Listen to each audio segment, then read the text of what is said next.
Baik, kita lanjutkan kembali. Apa sih yang bisa dilakukan ketika seorang ibu mengalami depresi postpartum?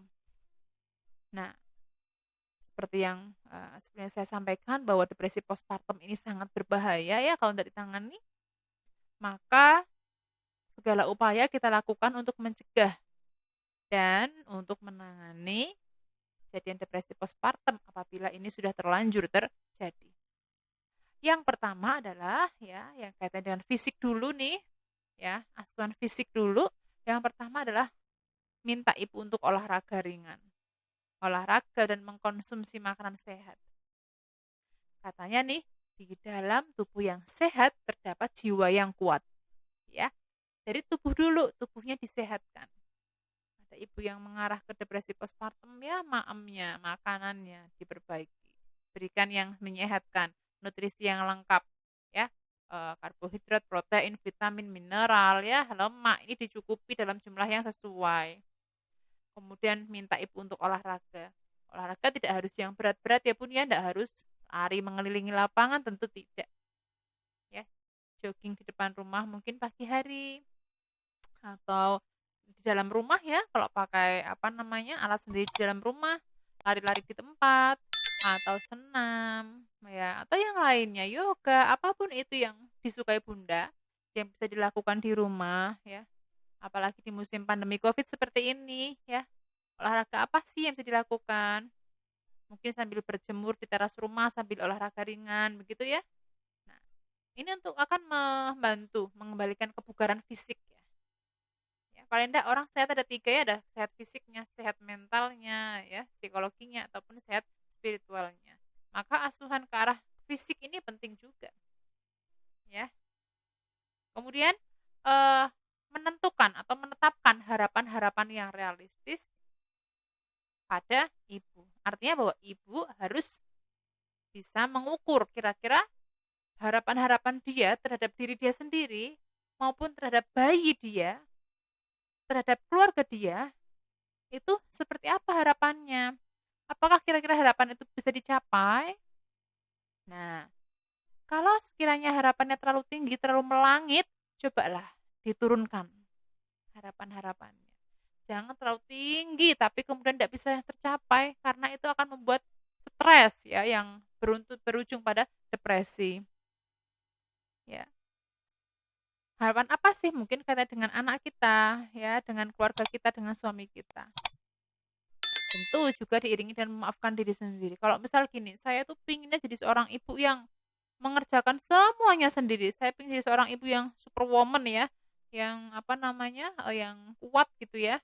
Rumahnya bersih, bisa masak sendiri, setiap hari rumah bersih, makanan siap tersedia setiap saat, pinter masak, nyuci baju, semuanya pinter gitu ya. Pinginnya begitu ya, ibu pingin ideal ya. Tapi kalau kita tidak mampu jangan dipaksakan. Kadang-kala yang kaget gini, kalau sebelum punya anak, kadang rumah itu rapih banget ya, rapih sekali. Tidak ada sedikit pun berserakan. Ketika punya anak, sudah rumah morak-marik di depan, di belakang isinya mainan ya. Kalau ibu selalu memikirkan yang demikian, ya Allah, rumahku tadi pagi baru disapu, ini udah morak-marik lagi. Mainan baru ditata kok morak-marik. Wah, kalau itu dipikir itu pusing, Bun. Bener. Apalagi kalau misal bunda baru melahirkan anak ketiga misal ya, artinya sudah punya kakak-kakak sebelumnya yang tadi rumah morak-marik, ditambah kita kondisi baru melahirkan, kita tidak bisa menata rumah ya. Ya di sana sini berantakan semua gitu ya. Kalau kita mikir terlalu mendalam, sementara kita pinginnya tuh rumah tuh rapi terus gitu ya. Tapi nyatanya kita tidak bisa gitu, tidak bisa merapikan, tenaga kita tidak nyukup gitu. Ya sudah kita turunkan grade-nya, turunkan derajatnya ya. Ya sudah enggak apa-apa. Rumah berantakan enggak apa-apa sementara waktu karena saya masih fokus ngurus ke bayi yang baru lahir, enggak apa-apa nanti kalau semakin bayi semakin besar saya akan menata kembali rumah saya. Yang penting anak-anak pertama saya, kedua saya dia aman, sehat ya, dia bisa bermain bebas di rumah meskipun rumahnya morak-marik, meskipun rumahnya berantakan. Coba begitu karena memang masalah urusan rumah tangga itu tidak ada habisnya ya Bun ya. Kalau dipikir dan apa namanya, dipikir dan juga diukur secara idealis banget gitu, itu kadang susah ya tercapai. Ya kalau memang, eee, mampu mungkin kalau pinginnya idealis nih, rumah saya rapi, jali, semua tersedia semua ya, kalau ada uangnya boleh ya, mencari asisten rumah tangga. Tapi kan tidak semua keluarga itu memiliki kemampuan ekonomi yang sama.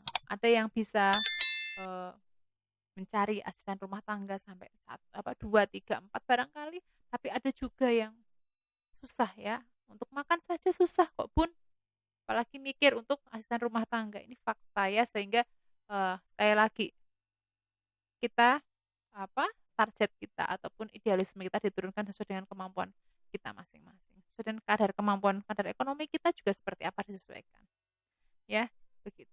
Kemudian, eee, beristirahat dan menikmati me time, ini juga penting ya, istirahat, ya. Tadi saya sampaikan seorang ibu apalagi yang baru melahirkan anaknya tentu capek ya, capek, butuh istirahat. Ketika bayi tidur, ikutlah tidur, istirahat gitu ya, jangan dipaksakan. Jika memerlukan bantuan orang lain, mintalah bantuan ke suami, ke orang tua, mungkin untuk membantu ya. Anda misal Bunda mau mengerjakan pekerjaan rumah, ya adik bayi titipkan dulu ke orang tua ya, sebentar Bun, kakek atau nenek atau Bu mau nitip adik saya mau apa. Komunikasi dengan keluarga. Dengan suami otomatis ya, itu yang pertama harus dijalin dengan baik.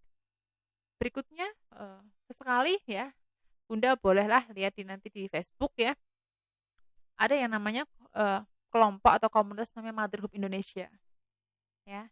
Ini adalah suatu yayasan non-profit ya, yang bergerak di bidang kesehatan mental, khususnya pada ibu. Nah, bagi Bunda yang mengalami gangguan ya, depresi postpartum atau gangguan psikologis lainnya yang Bunda alami, silahkan Bunda bisa bergabung di kelompok-kelompok yang mendukung kondisi Bunda. Ya, MHI ini sangat saya rekomendasikan. Karena di Motherhood Indonesia Bunda bisa ketemu dengan orang-orang yang punya pengalaman hampir sama dengan Bunda. Di sini Bunda bisa sharing, bisa mendapatkan ilmu dari sesama anggota grup ya. Peer support ini penting. Dukungan sesama ya. Dari teman sejawat ini sangatlah penting.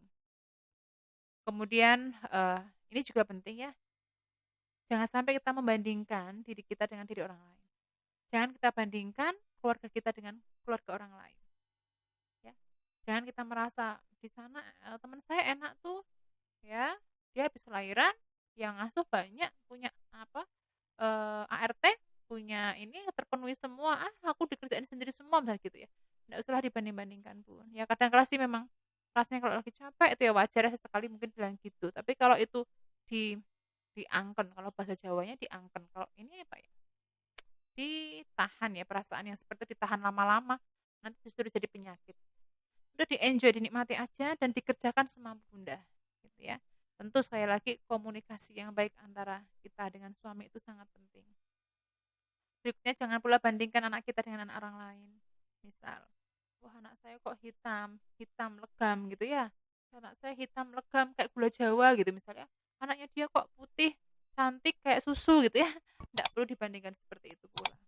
Insya Allah pemberian Allah itu sudah yang terbaik buat kita. Anak kita seperti apa itu yang terbaik buat kita.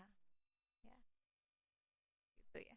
Kemudian juga Bunda tak perlu mengisolasi diri ketika Bunda mengalami depresi. Bunda tidak perlu mengisolasi diri sendiri, menutup diri.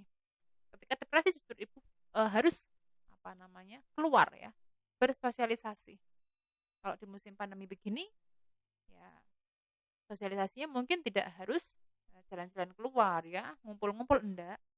Ketika pandemi begini, Bunda bisa komunikasi dengan teman-teman lewat WA, lewat chat apapun itu ya, sehingga Bunda merasa tidak sendiri.